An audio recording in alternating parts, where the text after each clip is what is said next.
Assalamualaikum warahmatullahi wabarakatuh. Perkenalkan, nama saya Melinda Zakiyatun Nufus dengan NIM 25210100452 akan menjelaskan tentang gender dan pendidikan Islam. Konsep gender dalam perspektif pendidikan Islam. Kata gender dapat diartikan sebagai peran yang dibentuk oleh masyarakat serta perilaku yang tertanam lewat proses sosialisasi dari satu generasi ke generasi berikutnya, yang berhubungan dengan peran sosial dari jenis kelamin perempuan dan laki-laki.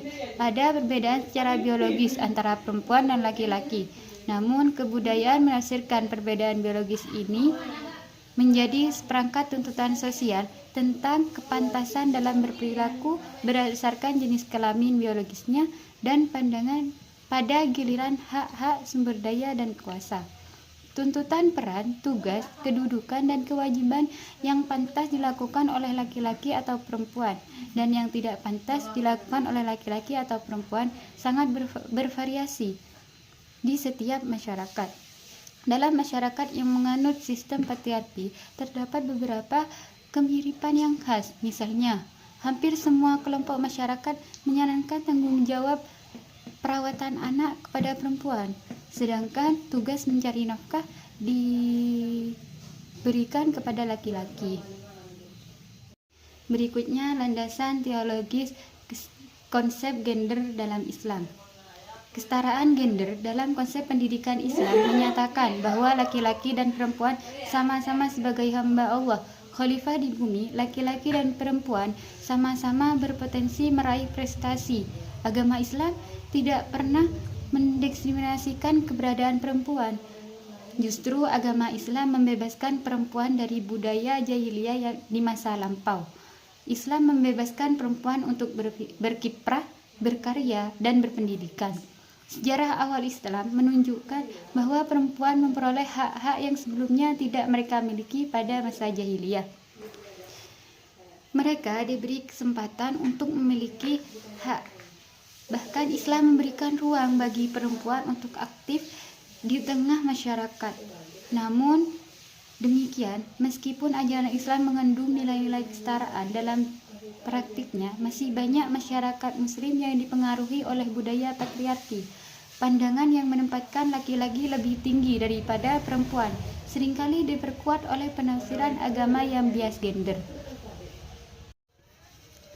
Prinsip kesetaraan dan keadilan dalam pendidikan Islam. Isu gender dalam pendidikan Islam tidak hanya berfokus pada hak individu untuk mengakses pendidikan, tapi juga mencakup berbagai dimensi terkait dengan proses sosial, kesetaraan hak, dan kesempatan yang seharusnya menjadi pilar dalam setiap sistem pendidikan yang berbasis pada nilai-nilai Islam. Kesetaraan gender dalam pendidikan Islam menjadi sangat penting karena berkaitan langsung dengan pemenuhan hak dasar setiap individu tanpa memandang jenis kelamin serta menciptakan keadilan dalam distribusi kesempatan pendidikan bagi seluruh lapisan masyarakat. Sebagaimana yang diajarkan oleh Al-Quran dan hadis, menekankan pentingnya kesetaraan hak antara laki-laki dan perempuan dalam segala aspek kehidupan, termasuk dalam pendidikan. Ajaran Islam jelas menggarisbawahi bahwa baik laki-laki maupun perempuan memiliki hak yang sama untuk memperoleh pengetahuan, berkontribusi pada pembangunan masyarakat, dan memenuhi potensi diri mereka. Namun dalam kenyataannya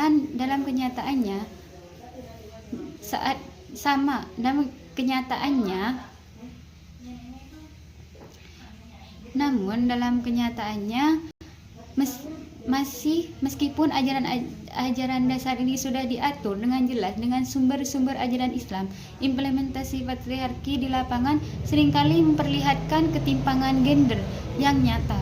Ketidaksetaraan ini tidak hanya terlihat dalam hal aspek pendidikan, tapi juga dalam partisipasi aktif perempuan dalam proses pendidikan, baik di tingkat dasar, menengah, maupun tinggi. Implementasi nilai-nilai kesetaraan gender dalam perspektif pembelajaran pendidikan Islam. Salah satu nilai kesetaraan gender dalam Islam adalah pemahaman bahwa laki-laki dan perempuan memiliki kedudukan yang sama sebagai hamba Allah Subhanahu wa taala. Kedudukan Keduanya memiliki kewajiban yang setara dalam beribadah, menjalankan perintah-perintahnya dan mendekatkan diri kepada Allah Subhanahu wa taala. Oleh karena itu, guru itu perlu menanamkan kepada peserta didik bahwa setiap manusia, baik laki-laki maupun perempuan, memiliki tanggung jawab spiritual yang sama di hadapan Allah. Selain sebagai hamba, Islam juga memandang laki-laki dan perempuan memiliki kesempatan yang sama untuk menjadi pemimpin, sesuai dengan kemampuan dan tanggung jawab masing-masing. Keduanya dapat bersaing secara sehat dalam menunjukkan kualitas intelektual, spiritual, emosional, baik dalam kehidupan sehari-hari maupun dalam perannya sebagai peserta didik. Kesetaraan gender juga tercermin dalam hak dan kewajiban memperoleh pendidikan. Integrasi perspektif gender dalam kurikulum pendidikan Islam.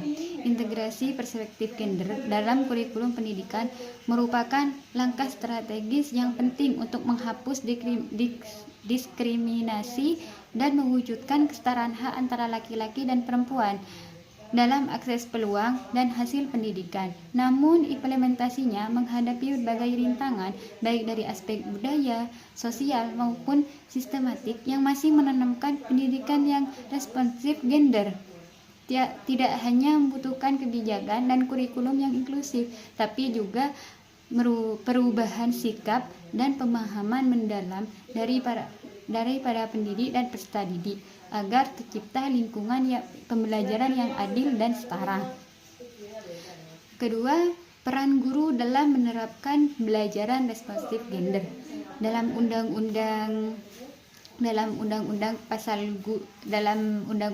1 Ayat 1 dijelaskan bahwa guru merupakan pendidikan profesional yang memiliki tugas utama pendidik, mengajar, membimbing, mengarahkan, melatih, menilai, dan mengevaluasi peserta didik pada jenjang pendidikan formal, mulai dari pendidikan anak usia dini hingga pendidikan menengah. Pendidik memiliki peran yang sangat penting dalam membentuk pola pikir dan sikap siswa terhadap kesetaraan gender. Sebagai agen perubahan, pendidik bertanggung jawab menciptakan lingkungan belajar yang adil, menanamkan nilai-nilai kesetaraan gender, serta mengajarkan pentingnya menghargai hak laki-laki dan perempuan. Selain itu, pendidik juga berperan dalam menghilangkan stereotip gender melalui proses pembelajaran yang baik dan menciptakan suasana yang setara tanpa diskriminasi. Guru perlu menanamkan nilai-nilai keadilan dan kesetaraan gender dalam mengembangkan serta menerapkan pembelajaran yang responsif gender. Dalam setiap kegiatan pelajaran mengajar di kelas, proses pembelajaran yang efektif untuk menanamkan dan mengembangkan nilai-nilai tersebut harus didukung oleh berbagai komponen seperti kebijakan pendidikan, kepekaan guru terhadap isu gender, kurikulum yang mencakup tujuan pembelajaran, materi ajar, metode atau strategi pembelajaran, evaluasi, serta sarana dan media pendidikan lainnya. Berikutnya, strategi dan metode pembelajaran berbasis kesetaraan gender. Strategi pengembangan kurikulum dalam pendidikan berbasis kesetaraan gender pada dasarnya sama dengan pengembangan kurikulum secara umum, yaitu melalui beberapa tahapan. Pertama, tahap pengembangan program di tingkat lembaga, seperti merumuskan tujuan pendidikan, menentukan isi dan struktur program, serta menyusun strategi pelaksanaan kurikulum agar tujuan dapat tercapai secara efektif. Kurikulum berbasis kesetaraan gender merupakan kurikulum yang disusun untuk menghapus berbagai bentuk bias gender dalam proses pendidikan serta menanamkan nilai-nilai kesetaraan antara laki-laki dan perempuan. Melalui penerapan kurikulum berbasis kesetaraan gender dalam pembentukan mendorong terwujudnya kesetaraan dan kehidupan masyarakat melalui berbagai perilaku. Berikutnya, menghapus stereotip gender dalam bahan ajar dilakukan dengan menyusun materi pembelajaran yang bebas bias gender. Misalnya, menampilkan perempuan dan laki-laki dalam peran yang setara. Hal ini membantu siswa memahami bahwa kemampuan dan peluang tidak ditentukan oleh jenis kelamin, serta mendorong sikap saling menghargai kesetaraan gender di masyarakat. Integrasi nilai kesetaraan gender dalam semua mata pelajaran dilakukan dengan mengenal peran perempuan dan laki-laki secara setara di berbagai bidang serta membahas isu gender secara kritis. Hal ini menumbuhkan pemahaman tentang pentingnya kesetaraan gender dalam kehidupan sosial, ekonomi, dan politik. Pendekatan pembelajaran sensitif gender dilakukan dengan memberikan kesempatan yang sama kepada siswa laki-laki dan perempuan untuk berpartisipasi dalam bekerja sama tanpa diskriminasi, sehingga dapat membentuk sikap saling menghargai kesetaraan gender. Pendidikan tentang gender dan hak asasi manusia dapat diterapkan melalui pembelajaran tentang kesetaraan gender dan anti-diskriminasi, sehingga siswa mampu menghargai perbedaan dan mendukung perlindungan hak perempuan. Pengembangan keterampilan yang mendukung kemandirian gender dapat dilakukan dengan mengajarkan berbagai keterampilan tanpa membedakan jenis kelamin, seperti teknologi, kepemimpinan, dan keterampilan rumah tangga.